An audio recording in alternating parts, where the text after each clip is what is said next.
பெரியார் சொன்னார், ஏன் பாப்பான பாப்பாங்க, நம்ம எல்லாம் உழைப்போம், நம்ம எல்லாம் உற்பத்தி பண்ணுவோம், நாம எல்லாம் உழைக்கிறத அங்க இருந்துட்டு பாப்பான், அதனால அவன் பாப்பான் அப்படின்னு ஐயா சொன்னார். இந்த நம்ம கூமுட்டை குருமூர்த்திக்கு பிறந்த கூமுட்டை, ஏன்னா அவங்க ரத்தம் தான், அவங்க ரத்தம், அதனால அந்த கூமுட்டை எல்லாரையும் சமமா பாப்பான் பாப்பான் பாப்பான். தேர்தல் முடியட்டும், அவன் வேலை முடிஞ்சிடும். நமது மனோஜ் இந்த 4-5 கூட்டத்தை இங்க சென்னை தோழர்களை வச்சுக்கிட்டு இங்க நடத்துற கூட்டத்தோட விளைவு, அவன் அலறான், அழுகிறான், குடும்பத்தை எல்லாம் இழுத்து பேசுறாங்க. அதுலயும் மைனர் வேதமணி அவர் டிரைவரை பத்தி பேசிட்டார், துடிக்கிறாப்ல. ஐயா கடைசியா பேசுனது இந்த தியாகராய நகர்ல தான், இங்கதான். அப்படி பேசும்போதுதான் உங்களை எல்லாம் சூத்திரனா விட்டுட்டு சாகரனே கடைசி பேச்சுங்க. அது சீமானுக்கு இன்னைக்கு பொருந்தும். ஏன்னா குருமூர்த்தி கிட்ட போய் அந்த பட்டத்தை இன்னைக்கு வாங்கிட்டு வந்திருக்கிறார். குருமூர்த்தி சொல்றான், எங்க ரத்தம் தான் அவருக்கு ஓடுது, அதைத்தாண்டா சொன்னார் பெரியார், சூத்திரனா விட்டுட்டு சாகரனே. சூத்திரனுக்கு என்ன அர்த்தம் சொன்னா, இதைத்தான் சொன்னா. எங்களுக்கு பிறந்தவங்க நான் அன்னைக்கு பாப்பா, ஆமா நான் சத்சூத்திரங்கிறான். குருமூர்த்தி சர்டிபிகேட் கொடுக்குறான், பிளட் சர்டிபிகேட் கொடுத்துருக்கான். எங்க ரத்தம் ஆரியத்தை அலறவிட்டவர் யார்? பார்ப்பனியத்துக்கு சாவுமணி அடித்தவர் யார்? வாழ்க வாழ்க வாழ்கவே, தந்தை பெரியார் வாழ்கவே, தரு வறுப்போம் தரு வறுப்போம், பார்ப்பனியத்தை தரு வறுப்போம், வேறறுப்போம் வேறறுப்போம், ஆரியத்தை வேறறுப்போம். தந்தை பெரியார், ஈரோட்டு பூகம்பம் பெரியார், பகுத்தறிவு பகலவன் பெரியார், வெண்டாரி வேந்தர் பெரியார். தோழர்களே, தொலைக்காட்சியில் ஒரு விளம்பரம் வரும், டைல்ஸ் விளம்பரம், ஒரு டைல்ஸ் கம்பெனி விளம்பரம். அந்த டைல்ஸ் விளம்பரப்படுத்துகிற வகையில் ஒரு பணியால் ஒரு கடப்பாறை எடுத்துக்கிட்டு ஜர்ன்னு எடுத்துக்கிட்டு போவார். உடனே மேனேஜர் வந்து சொல்லுவார், பார்த்து டைல்ஸ் கிராச் ஆகிற போகுதும்பார். அந்த வேலையாளர் இந்த கடப்பாறை திருப்பி, டைல்ஸு சேதமாகலை, கடப்பாறை தான் சேதமாச்சுமா. அந்த மாதிரி 1000 ஆண்டுகளாக ஆரியம் திராவிடத்துக்கு எதிராக பல்வேறு போர்களை நடத்தி கொண்டே இருக்கின்றது. அவன் சொல்லுவாங்கல்ல, அப்பவே சொன்னாங்க, ஐயா இருக்கும் போதே பாப்பா சொன்னான், நாங்க 3% தான், சரியா கணக்கு எடுத்தா அது கூட இருக்காது, நம்ம 19 3 சொல்லிட்டு இருக்கிறோம்.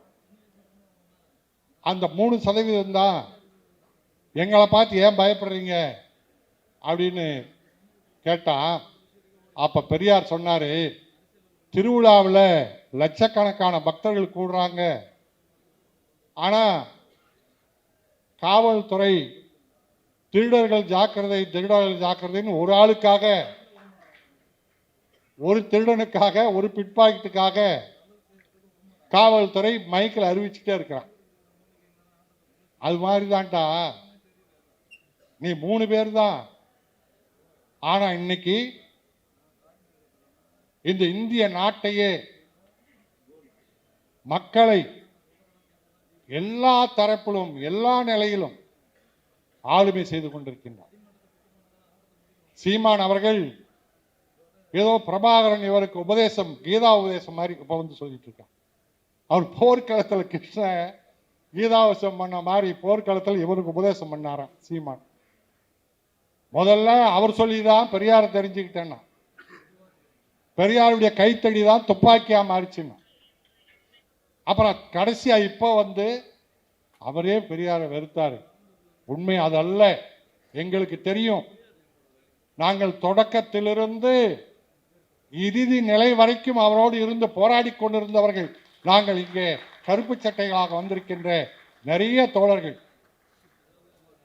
தோழர் பன்னீர்செல்வம் எல்லாம் இருக்கார், பழனி பன்னீர்செல்வம் எல்லாம், இந்த மாதிரி தோழர்கள் ஏராளமான பேர் அவர்களுக்காகவே காலம் முழுவதும் உழைத்தவர்கள். ஈழத்திலே போரில் இறந்து போனவர்கள் மட்டும்தான் மாவீரர்கள் அல்ல, தமிழ்நாட்டிலே அவர்களுக்காக மடிந்தவர்கள் ஏராளமான பேர் பெரியாரிஸ்டுகளும் தலித்துகளும் தோழர்களும் மடிந்திருக்கின்றார்கள். ஒரு வாரத்துக்கு முன்னாடி திருச்சியில சக்குபாய் நெடுஞ்செழியன் பேராசிரியர் அந்த அம்மா இருந்து போனாங்க. அவருடைய மகன் பண்ணன் இன்ஜினியரிங் காலேஜ் படிக்கிட்டு இருந்தான். புலிகளால் நாங்க புலிகளுக்காக தமிழ்நாடு முழுவதும் கண்காட்சிகளை போட்டு கொண்டு செல்கின்ற போது அந்த பயணத்திலே தான் நாங்கள் சட்டக்கல்லூரியில தோல் திருமாவளவனை மாணவராக சந்தித்தோம். புலிகளுக்கு ஆதரவு கேட்டு போய் அப்படி மாணவர்கள் இடத்துல எல்லாம் போன போது அந்த பண்ணன் புலிகளோடைய நாட்டுக்கே போயிட்டான். போனவன் திரும்பியே வரல.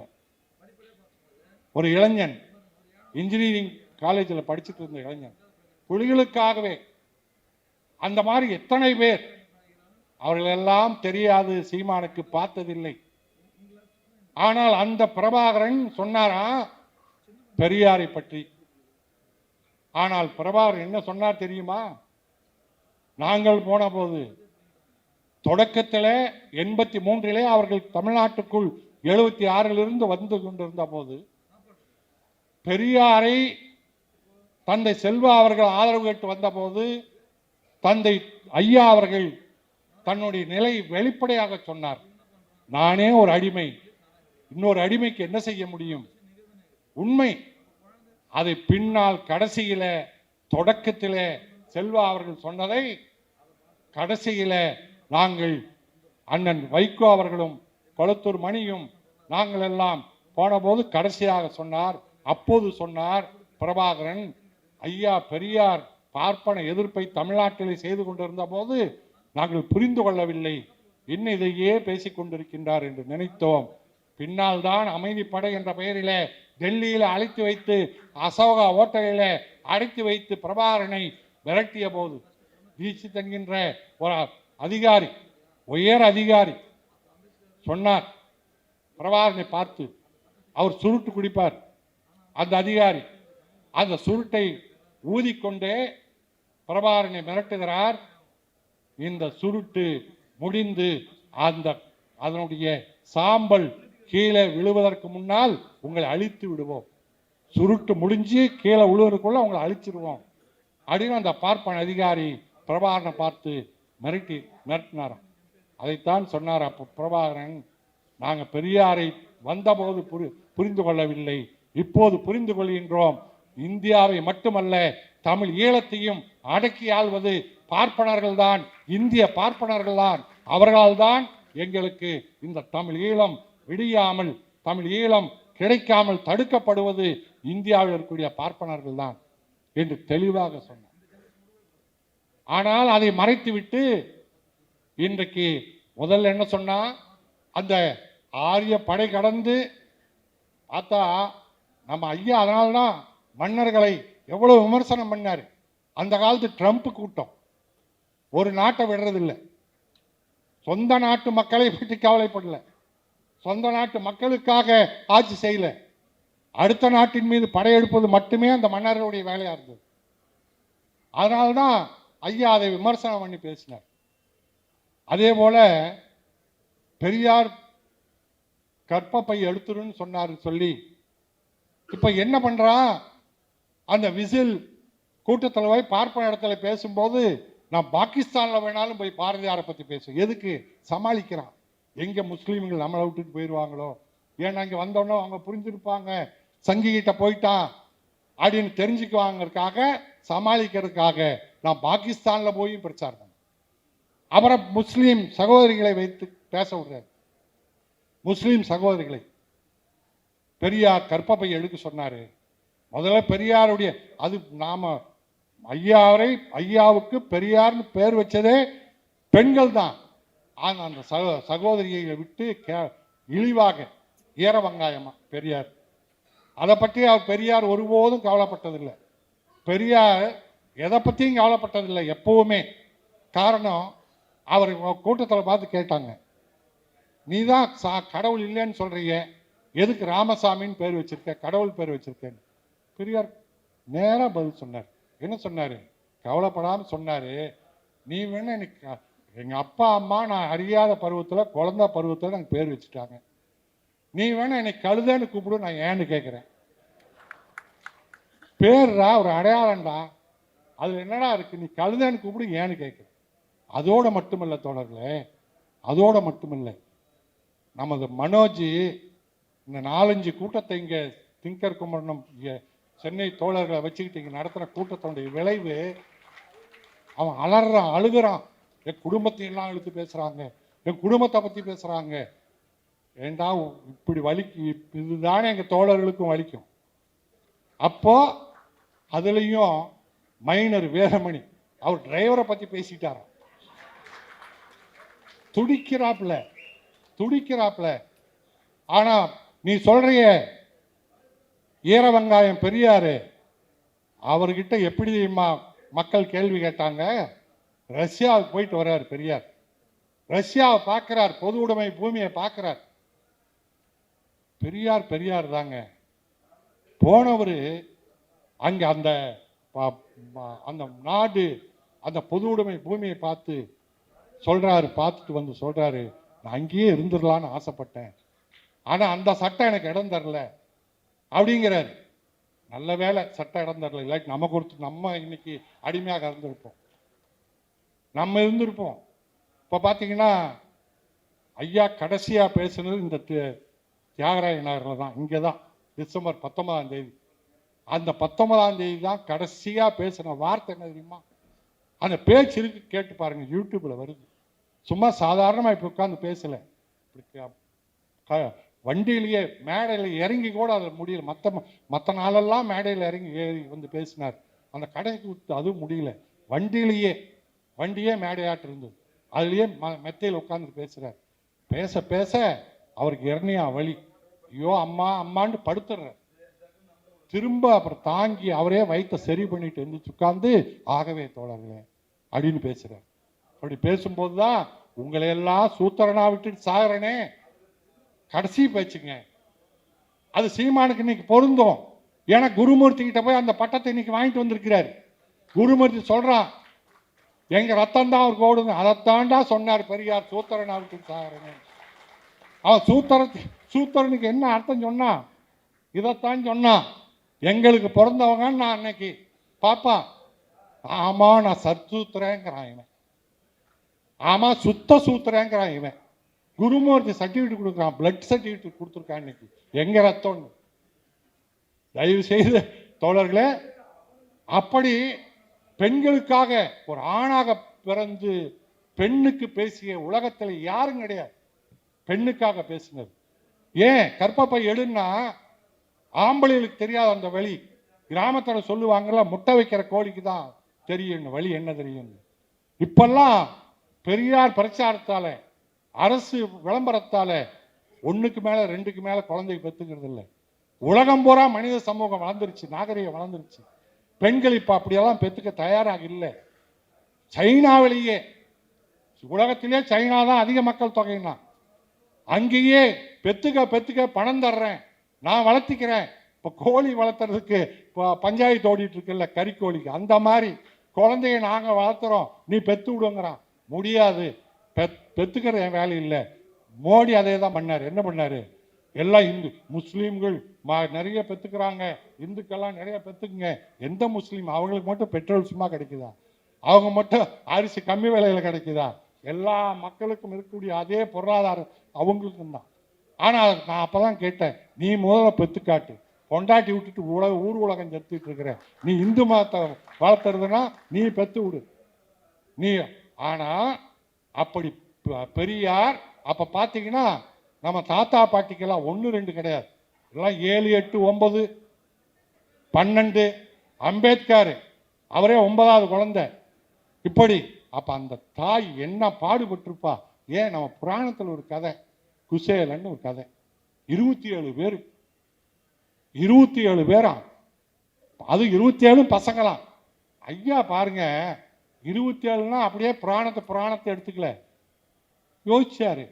27 பேருன்னா அந்த முதல்ல பிறந்தவனுக்கு 27 வயசு இருந்திருக்கணும். வருஷம் பிறந்திருந்தாலும் அடுத்தவனுக்கு 26 இருந்திருக்கணும், அது 25 இருந்திருக்கணும். அன்னைக்கெல்லாம் மேஜர் கீச்சர்லாம் கிடையாது, குழந்தை தொழிலாளர்லாம் கிடையாது. அப்படியே வச்சுக்கிட்டாலும் 18 வயசு வரைக்கும் பெரிய பையனாக தான் இருந்திருப்பான். 7-8 பேர் 18 வயசு மேலே இருந்திருப்பான். அவன்லாம் வேலைக்கு போயிருந்தாவே நல்லா சம்பாதிச்சிருக்கலாம்டா, பயிற்சிக்கலாம். ஏன்டா குசேலா நீ பிச்சை எடுத்த? பெரியார் கேட்டாரு. 27 பேர்ல 8 பேர் மேட்சரு. அவன் வேலைக்கு போயிருக்கலாம். அதெல்லாம் விடுங்க. அந்த குசேலருடைய மனைவி மட்டும் அந்த புராண காலத்துல பெரியார் இருந்திருந்தா குசேலர் மனைவி பெரியார் தலைவரை ஏத்துட்டு இருக்கோம். 27 பெத்துக்கிறதுக்கு என்ன பாடு? ஏதாவது உலகம் பார்த்திருக்க முடியுமா? குழந்தை வளர்த்துறதே வேலையா இருந்திருக்குமே. வெளி உலகத்துக்கு வந்திருக்குமா அந்த பெண்? அதைத்தாயா பெரியார் அந்த பெண் விடுதலைக்காக சொன்னாரு. ஏன் திரௌபதி பெரியார் ஏத்துட்டு இருந்திருக்கும்? பிராணத்துல ஆம்பளைகளை வைக்கல, சூதாடிட்டு பெண்ணைத்தான் வச்சான். திரௌபதி எல்லாமே. ஏன் சீதை பெரியார் தலைவரை ஏத்துட்டு இருக்கோம்? ஏன்னா காட்டுக்கு போயிட்டு 2 பேரும் தான் காட்டுக்கு போயிட்டு வர்றான். திரும்பி வந்தா ராம மட்டும் சீதையை சந்தேகப்படுறான்.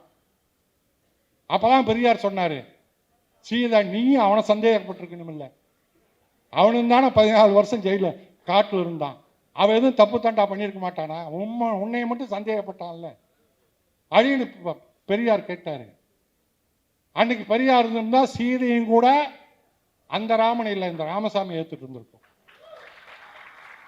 தோழர்களே, இதெல்லாம் இந்த பெண்கள் இந்த தலைமுறைக்கு பார்ப்பனர்கள் வகுத்த அந்த கொடுமையான இந்து மதத்தால, சாஸ்திரத்தால, சனாதனத்தால பெண்கள் தான். இன்னும் சொல்ல போனா சூத்திரர்கள் என்பது நமக்கு என்ன விதிக்கப்பட்டதோ அதுதான் பிராமண பெண்களுக்கும் அதுதான். அந்த பெண்களை அப்படியே வச்சிருந்தாங்க. அவங்க பாரதியாரை உயர்த்தி பேசினாரு.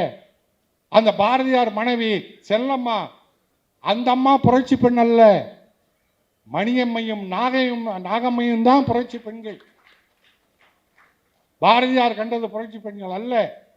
காரணம், அந்த பிராமண அக்ரஹாரத்தை கூட கணவனை இழந்தா பெண்களை மொட்டை அடிச்சு வீட்டில் உட்கார வச்சாங்க, உடன்கட்டி ஏற வச்சாங்க. பெரியார் சொன்னார், ஏற வைக்கல, தள்ளி விட்டுருக்கான். எந்த பொண்ணும் விரும்பி எல்லாம் ஏறி இருக்காது, கட்டாயப்படுத்தி அமைச்சிருக்கான். ஆகவே பெரும் மதிப்புக்குரிய தோழர்களே, இதை ஏன் நம்ம இப்போ சீமா நமக்கு ஒரு பிரச்சனையா?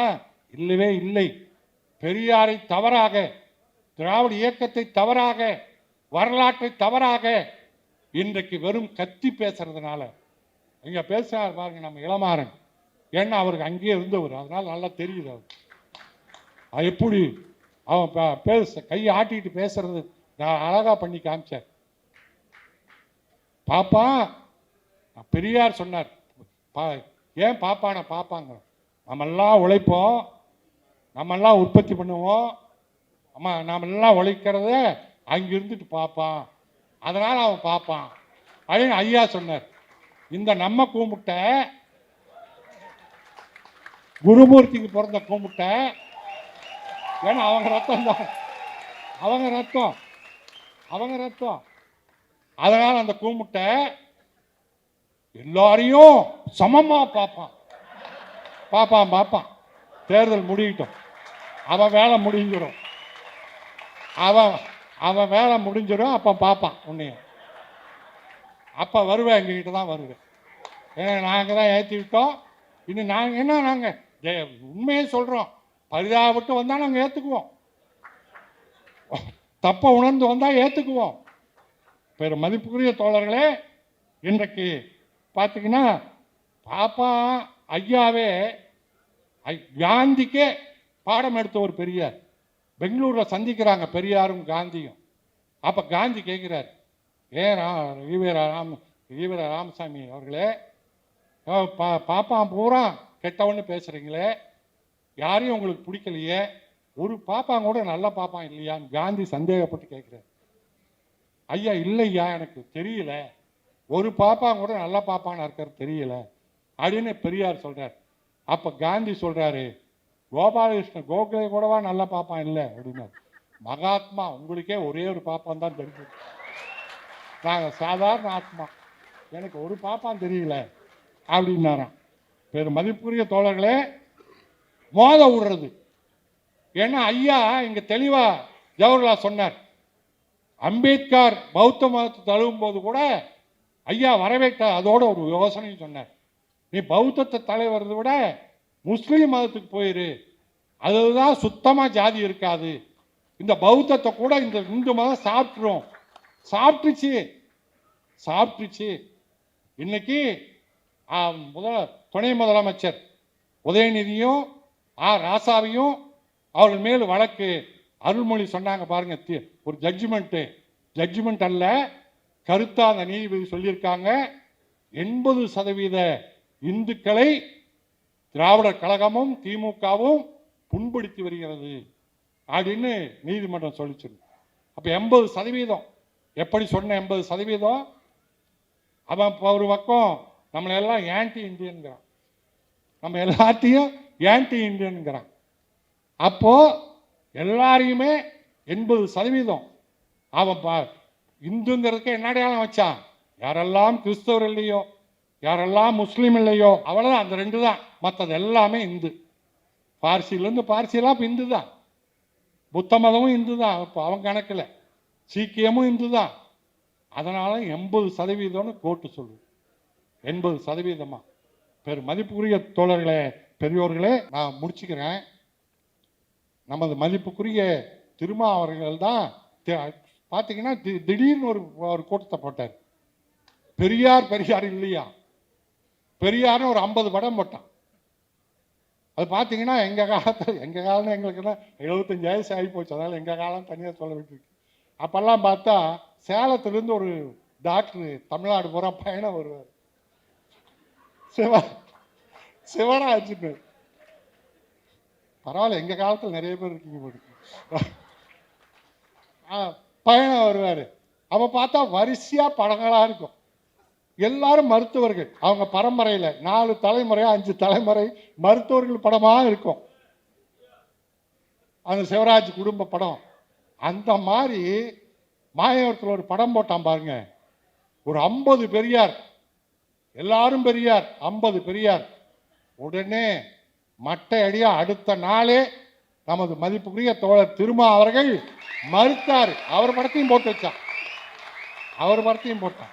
என்ன வேற ஒன்றும் இல்லை, ஜாதியில மோத விடுறாராம், ஒருத்தருக்கு ஒரு ஜாதிக்குள்ள மோத விடுறாராம், முஸ்லீம்களை பெரியாருக்கு எதிராக மாத்துறாராம், தலித்துகளை எதிராக மாத்துறாராம்.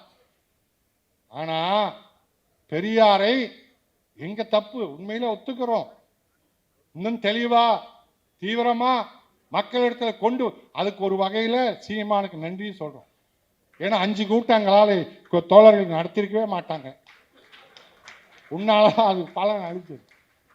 அப்போ ஐயா தலித் விரோதியா காட்டார். ஆனா நடந்த சம்பவங்கள் என்ன தோழர்களே? மலையப்பன் ஒரு வழக்கு, கலெக்டர். அந்த மலையப்பன் யார் என்னன்னு பெரியாருக்கு தெரியாது. ஆனா உயர் நீதிமன்றம் அவர் மேல புகாரா தவறான தீர்ப்பு வழங்கியது. அவருக்காக ஒரு கூட்டம் திருச்சியில போடுறாரு, போட்டு கண்டிச்சு பேசுறார், உயர் நீதிமன்றத்தை கண்டிச்சு பேசுறார் ஐயா. உடனே உயர் நீதிமன்றம் திரும்ப இவருக்கு கட்டாட் ஆஃப் கோர்ட்டுக்கு வாங்கிட்டாங்க. பெரியார் போறார், போய் அங்கே போய் பேசுறார். ஆமா, இவர் மாதிரி மன்னிப்பெல்லாம் கேட்கறது கிடையாது, வக்கீல் வச்செல்லாம் பேசுறது கிடையாது, சவர்கார் மாதிரி எல்லாம் கிடையாது. பெரியார் வக்கீலே வைக்கிறது இல்லை. ஆமா, நான் இதுக்காக தான் பண்ணதோடு மட்டுமல்ல, என்ன தெரியுமா, கோர்ட்டை பார்த்து யாருக்கும் அந்த துணிவு வராதுங்க. நீதிபதியை பார்த்து சொல்றாரு, ஆமா பேசின உண்மைதான், நீ இன்னைக்கு ஆள்ற ஜனாதிபதி பார்ப்பான், பிரதமர் பார்ப்பான், நீதிபதி நீ பார்ப்பான், அரசு வழக்கறிஞர் பார்ப்பான், இத்தனை பேரும் பார்ப்பனர்களாக இருக்கிற இடத்துல நீ என்ன நியாயம் எதிர்பார்க்க முடியும்? உனக்கு என்ன தண்டிச்சா உனக்கு எவ்வளவு சந்தோஷம் கிடைக்குமோ அந்த அளவுக்கு தண்டனை கூடுன்னு கேட்டு வாங்கின தலைவர் உலகத்தில் யாருமே கிடையாது, யாருமே கிடையாது. யாருக்கு மலையப்பன் யாருமே தெரியாது. அந்த மலையப்பன் ஒரு தலித் கலெக்டர், அவருக்காக பேசி இவர் ஜெயிலுக்கு போறார். ஏன்? சத்தியவாணி முத்து திராவிட முன்னேற்ற கழகத்தில் இருந்த ஒரு பட்டியலின தலைவர். சத்தியவாணி முத்துக்கும் அன்னைக்கு இருந்த வேலூர் நாராயணனுக்கும் ஒரு சின்ன பிரச்சனை, அது பத்திரிகைகள் எழுதுது. உடனே பெரியார் சத்தியவாணி முத்து பக்கம் நின்று பேசி வேலூர் நாராயணனை கண்டிக்கிறார். அதோட விடுதலை அறிக்கை விடும்போது என்ன சொல்றார், எனக்கு மட்டும் ஒரு பையன் இருந்து சத்தியவாணி முத்துக்கு ஒரு பெண் இருந்தா சத்தியவாணி முத்துக்குத்தான் என்னுடைய பையனை கட்டி கொடுப்பேன், மகளுக்குத்தான் கட்டி கொடுப்பேன், ஒரு தலித் வீட்டில் தான் என் பெண்ணை கட்டி கொடுப்பேன் அப்படின்னு சொன்னவர் பெரியார். அதோடு மட்டுமல்ல, இந்திய வரலாற்றில் முதலாக சென்னை ஹைகோர்ட்டில் மட்டும்தான் பட்டியலினத்தை சார்ந்த நீதிபதி அமர்த்தப்பட்டார். அது கலைஞர் காலத்தில் 1973 அது அமர்த்தப்பட்டதுக்கு காரணம் பெரியார். ஒரு நிகழ்ச்சியில பாராட்டி பேசுறார், ஒரு குறையும் இருக்குன்னு சொல்றார் முதலமைச்சர்கிட்ட. என்ன குறை? இவ்வளவு பெரிய வரலாற்றில் நீதிமன்றங்கள்ல ஒரு தலித் நீதிபதி இல்லையே ஹைகோர்ட்ல அப்படின்னு சொல்றார். உடனே போன கலைஞர் தேடுறார், தமிழ்நாட்டில் எங்கே மாவட்டங்கள்ல நீதிபதி தலித் நீதிபதி இருக்காரு. கடலூர் இருந்தார் வரதராஜன் என்ற பட்டியலினத்து பல நீதிபதி. அவரை உடனே உயர் நீதிமன்றத்துக்கு மாற்றி உயர் நீதிமன்ற நீதிபதியாக முதலாக உயர் நீதிமன்ற நீதிபதியாக கலைஞர் கொண்டு வந்தாரு. அது பெரியாரால் கொண்டு வரப்பட்டது.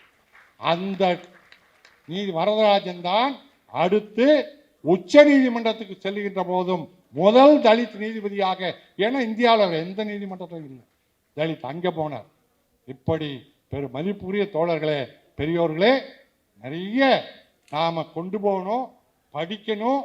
ஏன்னா இல்லாட்டி போனா பார்ப்பனுடைய துணையோடு பார்ப்பனுடைய பணத்தோடு நாம் எவ்வளோ கஷ்டப்படுற ஒரு நிகழ்ச்சி நடத்துறதுக்கு அவனுக்கு திரள் நிதின்னு ஓர் ஜாதி வாரியாக பேசி திரட்டி இதை பிரச்சாரமாக செய்கின்ற போது நாம் அதை கொண்டு போய்த்தான் ஆக வேண்டும். பெரியாரை கஷ்டப்பட்டு கொண்டு போய் தான் தீர வேண்டும்.